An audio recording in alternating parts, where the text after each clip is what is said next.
Hey everyone, so today we're going to talk about how to navigate the grocery store, and then I'm going to go over some shopping tips as well. So the grocery store is full of all of these items that are food in disguise. Most of what is in a grocery store is not really food. When you think of what food is or should be, or whole foods, you're not going to find a lot of it in the grocery store. It's mostly very highly processed, packaged food-like items.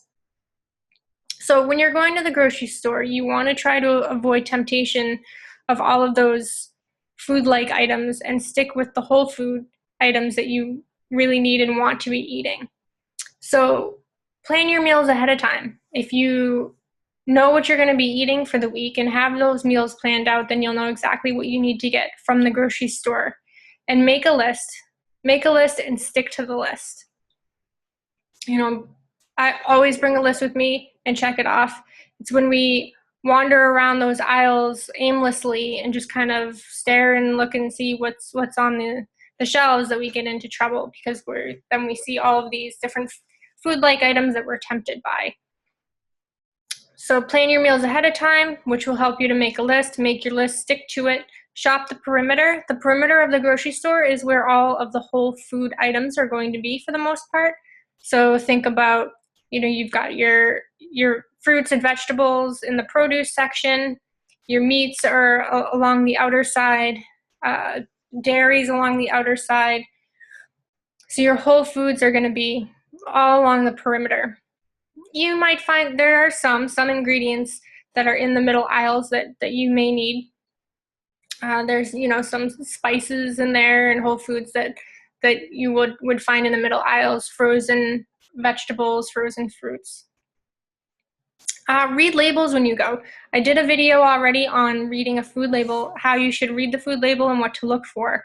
So make sure you're reading food labels. If you're not familiar with the food, read the label and become familiar with it, and especially look at those ingredients. And if the food doesn't come with a label, even better, because that means it's probably a whole fruit or a whole vegetable, and that's going to be a healthy choice. Peapod is a great thing that you can use, and you don't even have to go to the grocery store. You can do all of your shopping online, so you don't have to walk up and down those aisles and be tempted by everything, and they deliver it right to your door. So Peapod is great. And I know some people get nervous about Peapod because they can't actually go in and choose what oranges they want, or what produce they want out of the bin. But I'll tell you what, Peapod does a great job. They always pick the best produce that they can find, and that's what they're going to send to you. You're not going to get rotted or dented or beat up produce, and if you do, I'm pretty sure they'll replace it for you. So they're really good. Another great thing about Peapod is if you go onto their website, you can read labels right on their website. So if you want to find out, what brand of yogurt or what brand of peanut butter or what brand of something that you want to get, and you don't want to stand in the grocery store reading labels, you can go right on Peapod's website and type in the food, and they'll bring up the food label for that food. So you can do that all from home, which is great. Avoid the snack aisles. I think that's, pretty self-explanatory. You don't want to be tempted by all of those, the snacks, the cereals, the chips, the cookies, the granola bars, all of that. We want to stay out of those aisles unless absolutely necessary. And then only go to those center aisles if absolutely necessary. If you don't need something in the aisle, don't go down it, because you don't need to tempt yourself by things that are not on your list. And some shopping tips. Make a list and stick to it. Shop in season. If you're shopping in season, it's going to be cheaper. So those fruits and vegetables that are growing right now, pick those, and they're probably going to be cheaper because they're in more abundance.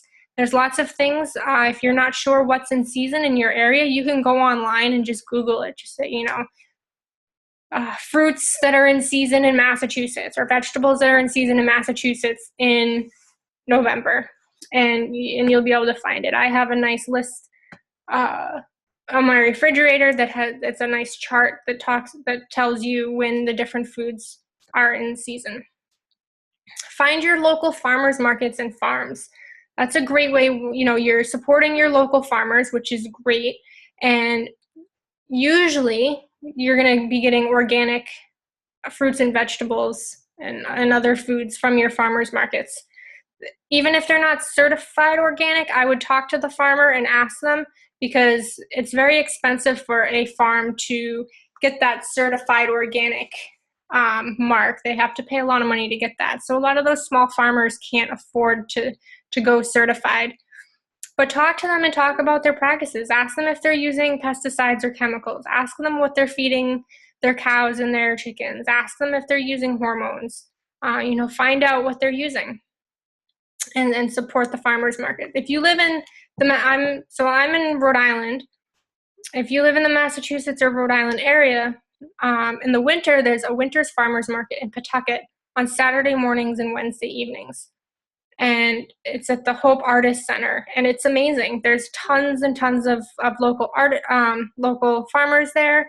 You can get dairy, you can get meat, you can get bread, you can get vegetables, you can get fruit, you can get coffee, you can get peanut butter, you name it. And then there's also lots of like local craft people selling their stuff there. So lotions and all kinds of good stuff.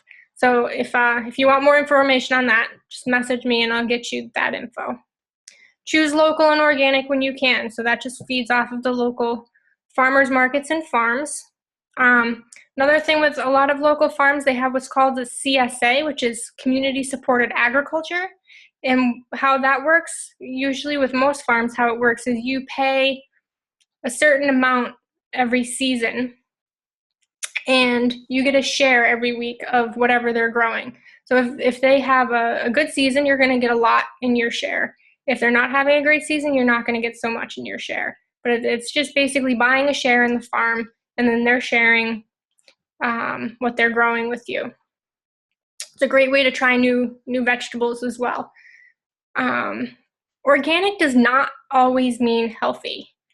So you might see organic Oreo cookies in the health food section, and organic Oreo cookies are not healthy. It's still junk food. So all organic means is that the ingredients are made with natural ingredients, but it could also be full of sugar and fat and other unhealthy things.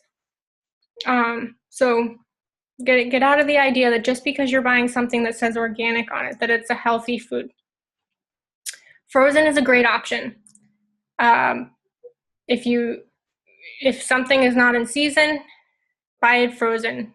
Frozen fruit, frozen vegetables, they're at the peak of the nutrition when they freeze them. So these are a great option, and they're usually cheaper. Buying in bulk is going to save you money. So try and buy in bulk when you can, if you have the room for it, especially if it's frozen, because you can keep it in the freezer.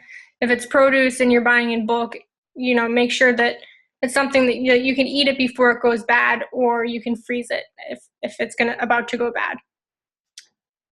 Pay more for food and less for the doctor. Everybody always says, eating healthy is more expensive. Sometimes it is, sometimes it's not. I'll tell you what, I go to the grocery store maybe once a month. I do most of my shopping at the farm or the farmer's market. And I realize it's just me, but I typically spend less than $100 a month on food. And I eat pretty well. So it's just doing your research, knowing how to buy and what to buy, and pay for your health through food, eating healthy food, and stop paying the doctor. Because when you eat all that unhealthy food, you're going to end up paying that money at the doctor's office. Co-payments, medications, heart surgeries, all that. And don't go to the store hungry. You've heard that a million times. If you go to the grocery store when you're hungry, you're more apt to pick up things that are not on your list or that are tempting you at that point. So definitely don't go to the store hungry. So those are just a few shopping tips. If you have any questions, please let me know. Thanks for tuning in, guys, and we'll see you tomorrow.